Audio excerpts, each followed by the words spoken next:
সকাল থেকেই জিম্মি হস্তান্তরের কাজ শুরু করে হামাস। 2 বছরেরও বেশি সময় গাজায় আটক থাকা 7 জিম্মিকে তুলে দেওয়া হয় রেড ক্রসের কাছে। বিগত কয়েক দফায় যেসব জিম্মি ছাড়া পেয়েছেন তাদেরকেও এই রেড ক্রসই ইসরায়েলে পৌঁছে দেওয়ার দায়িত্ব পালন করে। এবারও যার ব্যতিক্রম হয়নি। স্থানীয় সময় সকাল 8টায় গাজার নেতজারিম করিডোর ও খান ইউনিসে শুরু হয় জিম্মি মুক্তির আনুষ্ঠানিকতা। পরে তাদেরকে গাড়িতে করে ইসরায়েল সীমান্তের দিকে রওনা হন রেড ক্রসের কর্মীরা। সশস্ত্র গোষ্ঠীটি তাদের ওয়েবসাইটে আগেই জানিয়ে রাখে মুক্তির তালিকায় থাকা জীবিত 20 জিম্মির নাম। জিম্মিদের ছেড়ে দেওয়ার প্রতি মুহূর্তের আপডেট রাখছে ইসরায়েলি সংবাদ মাধ্যমগুলো।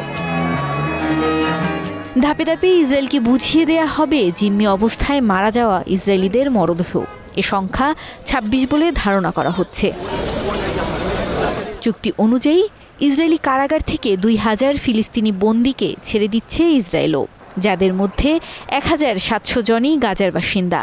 বাকি 300 জনের মধ্যে 135 জনকে গাজা কিংবা বিদেশে পাঠানোর কথা জানিয়েছে ইসরায়েল কর্তৃপক্ষ।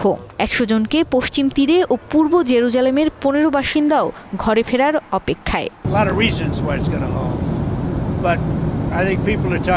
মার্কিন প্রেসিডেন্ট ডোনাল্ড ট্রাম্প প্রস্তাবিত শর্ত অনুযায়ী হামাস ইসরায়েলের মধ্যে সই হওয়া গাজা শান্তি চুক্তির আওতায় প্রথম ধাপে সব জীবিত জিম্মিকে ফেরত দিল হামাস। সমঝোতা অনুযায়ী সীমান্তের দিকে সেনাদের কিছুটা সরিয়ে নিয়েছে ইসরায়েলও। মধ্যপ্রাচ্য সফর শুরুর আগে ট্রাম্প জানান গাজা যুদ্ধের অবসান হয়েছে। উন্নত গোয়েন্দা তথ্য ও সামরিক শক্তি থাকা সত্ত্বেও ইসরায়েল জিম্মিদের ছিনিয়ে নিতে পারেনি, যাকে বড় সাফল্য বলে দাবি করছে হামাস। বিবৃতিতে হামাসের সশস্ত্র শাখা কাশেম ব্রিগেড জানিয়েছে, দখলদার পক্ষ চুক্তির শর্ত মেনে চললে তারাও মানবে।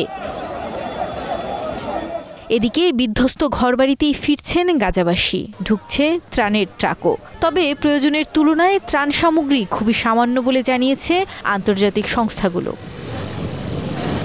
মৌমিতা মৌ, স্টার নিউজ।